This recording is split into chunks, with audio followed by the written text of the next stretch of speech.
बिस्मिल्लाहिर्रहमानिर्रहीम, अस्सलाम वालेकुम। पाकिस्तान और दुनिया भर में देखने और सुनने वालों को अब्दुल कादिर का सलाम। आज फैसले की रात है या थोड़ा इंतज़ार और करना होगा, क्योंकि वफाकी दारुल-हुकूमत इस्लामाबाद में हुकूमत साजी का मरहला तकरीबन हतमी शक्ल की जानिब बढ़ चुका है और किसी भी लम्हे जो हतमी फैसला है वो आ सकता है। लेकिन इसी दौरान इमरान खान को जेल से रिहा करने की आवाज़ें अब घर के अंदर से उठने लगी हैं। इमरान खान की रिहाई के लिए जो अपीलें दायर की गई थी आज वो वापस ले ली गई हैं, दोबारा से फाइल की जाएंगी। क्या हो रहा है पसे पर्दा वो आपको कुछ डिटेल बताता हूं, लेकिन इस वक्त एट द मोमेंट जब बात कर रहा हूं तो मुस्लिम लीग नून और पीपल्स पार्टी की जो हुकूमत साजी के लिए कोऑर्डिनेशन कमेटियां कायम की गई थी उनके बैक टू बैक इजलास हुए, 5वां दौर हुआ लेकिन बेनतीजा ख़त्म हुआ। तो आज रात ये इम्कान जाहिर किया जा रहा है कि किसी भी लम्हे ब्रेक थ्रू हो सकता है या फाइनलाइज हो सकती हैं ये सारी चीज़ें कि किस तरह से हुकूमत बनानी है। लेकिन बिलावल अपनी जगह पर अपने मौक़िफ़ पर कायम है और वो कहते हैं कि मैं अपनी शराइत पर मुस्लिम लीग नून को हुकूमत के लिए वोट दूंगा। लेकिन साथ ही पैरेलल वो ये बात भी कह रहे हैं कि अगर कोई और अपने मौक़िफ़ में तब्दीली लाए तो पेशरफ्त हो सकती है। कोई और कौन है? वो है पीटीआई। मैं तो कम से कम यही एज्यूम कर पाया और बाकी भी यही समझते हैं, बिकॉज़ कहीं ना कहीं पीपल्स पार्टी के पास ये सॉफ्ट कॉर्नर है पीटीआई के लिए कि वो पीटीआई से बातचीत करके कोई आगे का लायामल बना सकते हैं। इसीलिए अभी तक ताख़ीर हो रही मुस्लिम लीग नून के साथ मामलात को हतमी शक्ल देने के लिए। लेकिन पीटीआई किसी सूरत उन लोगों से या उन जमातों से बातचीत करने के लिए तैयार नहीं जिन्होंने मैंडेट चुराया। तो मजबूरन बिलावल को शायद मुस्लिम लीग नून के साथ ही हुकूमत बनानी पड़ेगी। और इस वक्त ख़जाने की जो सूरत हाल है, जिन भंवर में मुआशी भंवर में पाकिस्तान इस वक्त फंसा हुआ है, उसमें जो भी हुकूमत बनाए और जो ये पूरी ज़िम्मेदारी ले कि हुकूमत और इंतज़ामी मामलात हमारे पास हैं, वो कहीं ना कहीं जाके किसी न किसी स्टेज पे जाके फंसेगा और फिर आवाम को जवाबदेह होना पड़ेगा। इसलिए कोई भी जमात एट द मोमेंट शायद ये नहीं चाहती कि वो तन्हे तन्हा ये सारा मुआशी बोझ उठाए। और पीटीआई के लिए तो ये हालात शायद इसलिए भी साजगार नहीं है कि ऐसे मुआशी हालात में हुकूमत संभालना, चाहे वो पीपल्स पार्टी के साथ मिलके ही क्यों ना बना ले, अव्वल तो ऐसा ऑप्शन नहीं है। लेकिन सपोज कर लें कि एक लम्हे के लिए कुछ लोग सोचते हैं ना कि पीपल्स पार्टी के साथ मिलके कम से कम हुकूमत तो बना लें, शॉर्ट टर्म फ़ायदे के लिए ये सोच के कि इमरान खान को जेल से बाहर निकालने के लिए हुकूमत में आना बड़ा ज़रूरी है। बट बाकी जमातों के साथ तो ये है ना कि उनको सिस्टम की कहीं ना कहीं सपोर्ट हासिल है और वो मामलात को अपने जैसे तैसे खींच लेंगे आगे।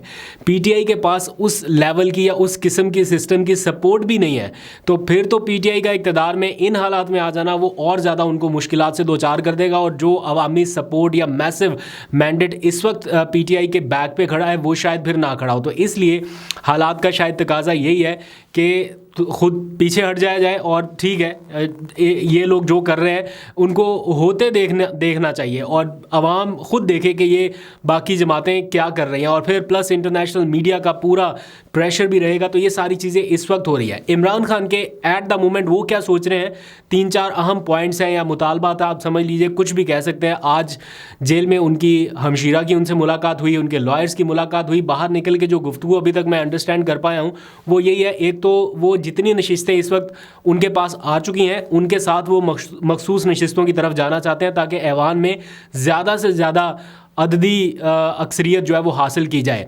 अभी लार्जेस्ट सिंगल पार्टी पीटीआई ही है और जितनी नशिस्तें अगर उनको मिल सकती हैं मखसूस नशिस्तों की सूरत में वो ली जाए ताकि एक बड़ी मजबूत और मौसर अपोजिशन बन सके। दूसरा, इमरान खान का जो मेन मुतालबा इस वक्त है वो है चीफ इलेक्शन कमिश्नर का रिज़ाइन।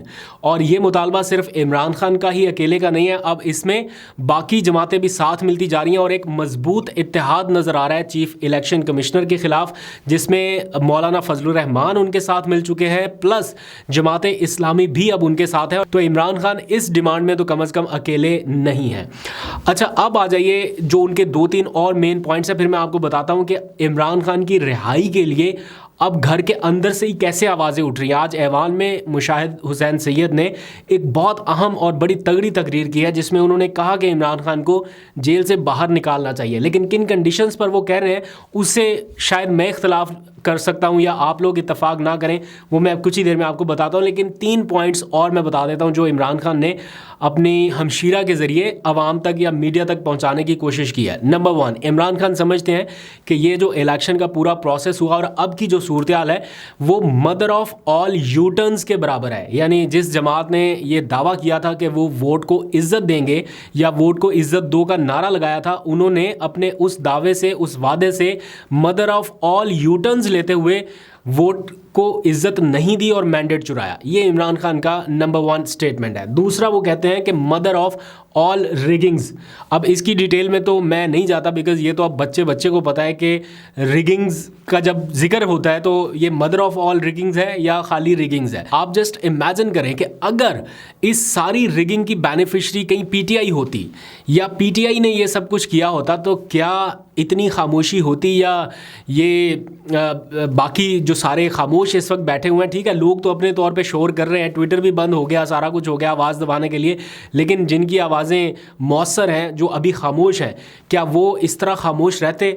ज़मीन आसमान ना एक हुआ होता तो, लेकिन अभी नहीं हो रहा क्योंकि उसकी बेनिफिशरी पीटीआई नहीं है। अच्छा, फिर थर्ड इमरान खान का जो लास्ट पॉइंट है वो ये कहते हैं कि मदर ऑफ ऑल सिलेक्शन हुई, यानी जिसके खिलाफ इतने बड़े बड़े तगड़े केसेस थे वो केसेस आंदन फांदन 1-2 दिनों के अंदर अंदर ही ख़त्म हो गए, और जिनके खिलाफ नहीं थे केसेस उनके खिलाफ दर्जनों नहीं सेंचुरी क्रॉस कर गई केसेस की, और किस तरह से ये सारा प्रोसेस हुआ, तो वो इसको मदर ऑफ ऑल सिलेक्शन का नाम बताते हैं। अच्छा, अब इस सारे मामले में एक इम्पॉर्टेंट चीज़ ये है कि इमरान खान को आज ये बताया भी गया है उनकी हमशीरा की तरफ से, और उन्होंने फिर बाहर आके ख़ुद भी इस बात का इजहार किया कि उनके पास कुछ और एविडेंस भी हाथ लगे हैं। एक तो खाली वो कमिश्नर रावलपिंडी का जो बयान है जिसको बहुत ज़्यादा वो बना दिया गया मुतनाज़, उसकी तहकीकात होंगी तो ऑब्वियसली पता चलेगा, बट वो कहते हैं कि इससे ज़्यादा सबूत भी उनके पास हैं, उनके पास वीडियोस पहुंच चुकी हैं, और जिन लोगों ने कुछ गड़बड़ की उनके एतराफ़ी बयानात हैं। एज़ पर अलीमा खान, ये कोई मेरा अपना कहा हुआ बयान नहीं है, एज़ पर अलीमा खान वो ये बता रही हैं कि उनके पास ये सारी चीज़ें हैं, लेकिन वो अभी इसको मंजर आम पे नहीं लाएंगे क्योंकि जो विसल ब्लोअर करने वाले लोग हैं या जो ये निशानदही कर रहे हैं उनको ख़तरा होगा। तो इसलिए किसी मुनासिब प्लेटफॉर्म पे अगर कोई जुडिशल कमीशन बनता है इस धांधली की तहकीकात के लिए वॉट एवर, उसके ऊपर वो प्रेजेंट करेंगे। और इसी के ऊपर इमरान खान ने भी तहफ़्फ़ुज़ात का इजहार किया कि मुझे फ़िक्र है, वो ये कहते हैं कि हमें फ़िक्र है उन लोगों की जो इस सारे मामले में सामने आना चाहते हैं लेकिन अभी तक आ नहीं पा रहे। अच्छा, अब आ जाइए इमरान खान को जेल से निकालने वाला जो मुतालबा है। मुशाहिद हुसैन सैयद ने कहा कि ज़ाहिर बात है वो एक हीलिंग टच की तरफ इशारा कर रहे हैं कि आगे बढ़ने के लिए उन्होंने कहा एक तो नवाज शरीफ साहब दिल बड़ा करें और पीपल्स पार्टी को हुकूमत बनाने का मौका दें और पीटीआई से भी हाथ मिलाएं। तो पीपल्स पार्टी को मौका क्यों दें हुकूमत बनाने का या वज़ीर आज़म बनाने का? पार्टी तो सिंगल लार्जेस्ट पार्टी पीटीआई है, तो पीटीआई को क्यों मौका ना दिया जाए? एनीवेज़, इसको भी एक साइड पे रखते हैं। वो कहते हैं कि जेलों में कैद जितने भी लोग हैं बशमूल इमरान खान, इन सब को बाहर निकालना चाहिए और आम माफ़ी का ऐलान कर देना चाहिए। अब इस पॉइंट के ऊपर कि आम माफ़ी का ऐलान, क्या ये माफ़ी आम माफ़ी जो है ये इस तरह से है कि जुर्म कबूल कर लिया गया एंड देन आम माफ़ी है? तो फिर तो मेरा नहीं ख्याल कि इमरान खान इस आम माफ़ी को कबूल करने वाले हैं, तो वो शायद लीगल फाइट बैक करेंगे। अगर इसी तर्ज से बाहर आने की कोशिश होती या वो चाहते तो फिर सदर मुमलिकत तो अभी कुछ दिनों में जाने वाले हैं, वो रहम की अपील तो उनसे भी कर सकते हैं, पार्डन की एप्लीकेशन तो उनको भी दे सकते हैं। तो सदर मुमलिकत जो है वो बराह रास्त ये इख्तियार रखते हैं कि वो इमरान खान की सारी सज़ाएँ ख़त्म कर दें, सारे केसेस ख़त्म कर दें, बट उनका इमरान खान का ज़ाती तौर पर यह मौक़िफ़ है कि वो इन केसेस को लीगल तौर पर फ़ाइट बैक करके बाहर आना चाहते हैं ताकि स्टिग्मा ना रह जाए या दामन पे दाग ना रहे। तो अब उसमें टाइम तो ज़रूर लगेगा। और आज इमरान खान की जो अपीलें हैं जो इन सज़ाओं को कालादम करने के लिए दायर की गई थी, उनके ऊपर कुछ एतराज़ात आयद किए गए इस्लामाबाद हाई कोर्ट की जानिब से, और फिर इमरान खान की लीगल टीम ने वो अपीलें वापस ले ली कि हम इन एतराज़ात को फ़िक्स करके दोबारा से ये अपीलें फ़ाइल करेंगे। तो अभी इमरान खान की फ़ाइट बैक थोड़ी और लंबी चलेगी, बट ऐसा नहीं है कि वो एट द मोमेंट कोई शॉर्टकट ढूंढ रहे हैं या किसी भी तरह से वो चाहते हैं कि हम जल्दी से कोई ऐसा रास्ता अपनाएं, कोई ऐसा तरीका अपनाएं कि कोई अंडर द टेबल किसी से बातचीत करके कोई डील करके बाहर आ जाए। तो ये एट द मोमेंट इस वक्त तक नहीं हो रहा। फिर आखिर में आज इस्लामाबाद हाई कोर्ट से जो सबसे बड़ी खबर आई, जो पूरा दिन टीवी चैनल्स पर चलती रही, that is about deputy commissioner Islamabad Irfan Nawaz Memon, और उनको इलेक्शन कमीशन भी अपने ओहदे से हटा नहीं सका। चीफ इलेक्शन कमिश्नर ने मुझे याद है डिप्टी कमिश्नर और आईजी इस्लामाबाद को ओहदों से हटाने की सिफारिश की थी।